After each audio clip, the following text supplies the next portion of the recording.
Hi, it's Gary Ford from Tiger Hobbies Limited. Welcome to this short video about two brand new Hobby Master items that's just arrived off the container. In which case, 148 die-cast RAF Hawk T-1As of the Royal Air Force Aerobatic team and the Red Arrows in two variants. If you've noticed the Hawk Hurricane, of course, we've kept that back from our Hurricane series, as there's a direct lineage from the Hawk to the Hawk Hurricane.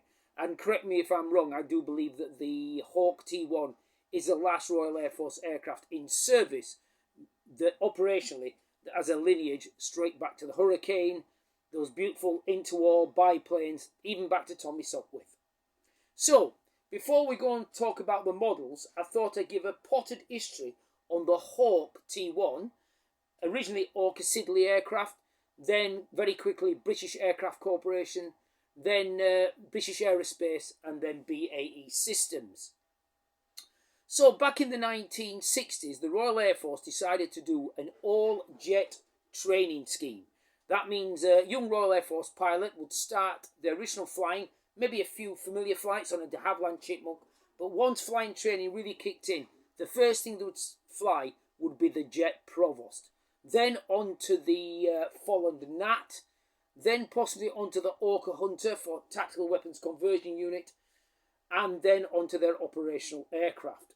Now the Hawk, designed in the 60s but entered Royal Air Force service about 1976, thereabouts, and entered service with the Royal Air Force Red Arrows in 1979. So by the time they were starting to fly on the Hawk, they'd be going to operational aircraft at that time, such as Lightnings, Phantoms, Buccaneers, Harriers, and later on Tornadoes. So let's have a look a little bit about the potted history of the Royal Air Force aerobatic teams. Now, back in the 50s and 60s, many of the commands and squadrons literally had their own aerobatic teams. So there were things like the Jet Provost, Leaming Swords, Little Rissingtons, Red Pelicans. Things like, in the 50s, Hawk Hunters, the Blue Diamonds and Black Arrows. In even the fully operational, twice the speed of sound, English Electric Lightning had its demonstration teams in 56 Squadron, the Firebirds, 74 Squadron, Tigers.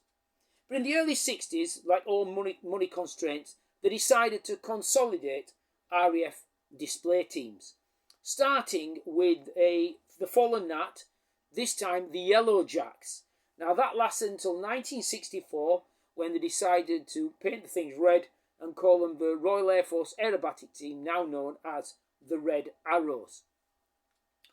So, the Red Arrows, as stated, have been flying the Hawk since 1979, so we're now looking at coming up 50 years. They didn't go to the T2.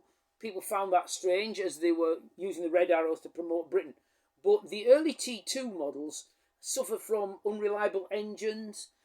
Some of the digital instruments were not conducive to some of the manoeuvres that the Red Arrows fly. So we decided to carry on with the Hawk T1. Now the Hawk T1 has now retired from service with the UK military, but the best of the breed were kept back for the Red Arrows. So I think about 20 aircraft or so have been kept back for the Red Arrows. Correct me if I'm wrong. And this should last about 2030. And there is a new Royal Air Force jet trainer currently in development, and I'm sure that the Red Arrows will move over to that at some point.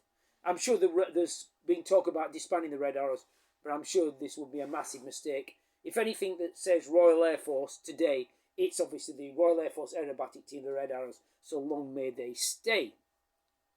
So let's have a look at the some of the models that's just arrived. There are two variants of this model in 148 diecast. On your left is, on your right is catalogue number HU1003. It's a RAF Hawk T1 Red Arrows 1989 Silver Jubilee celebrations. So again, 25 years from its formation in 1964. On the turntable, and its box to the left, is Royal Air Force Hawk T-1A. It's XX202 Red Arrows Royal International Air Tattoo 2025 scheme. So the most up-to-date version of the Red Arrow scheme. And this is catalogue number 1004, HU1004. Now the retail price on these are $85.99. They're a core range item, so all the retail prices are going to keep fairly stable. But if you shop around at our retailers, you may get a little discount, and they're of course free to do that. So please have a look around the bazaars at these models.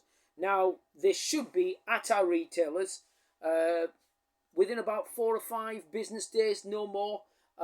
Today's the 7th of April 2026. They've literally just arrived off the container.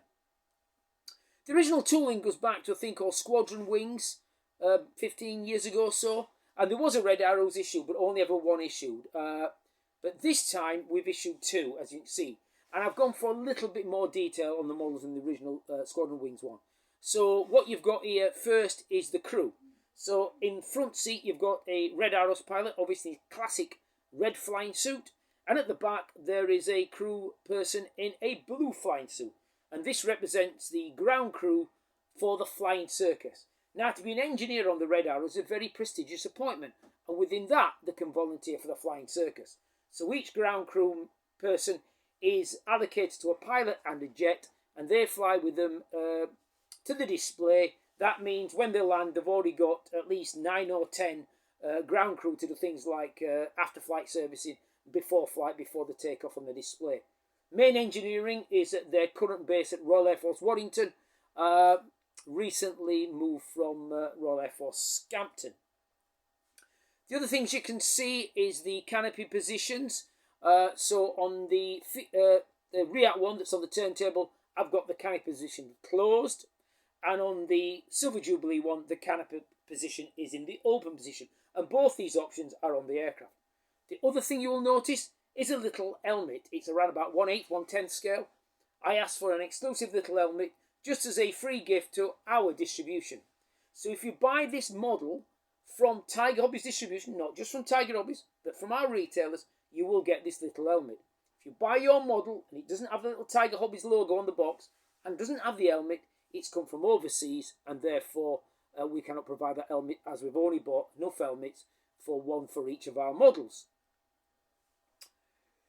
So thank you for watching this short video on these brand new Hobby Master models, and don't they look impressive? And the 148 for smaller jets is really well, and these will sit well next to the Corgi 48 jets as well. So once again, thank you for watching this short video.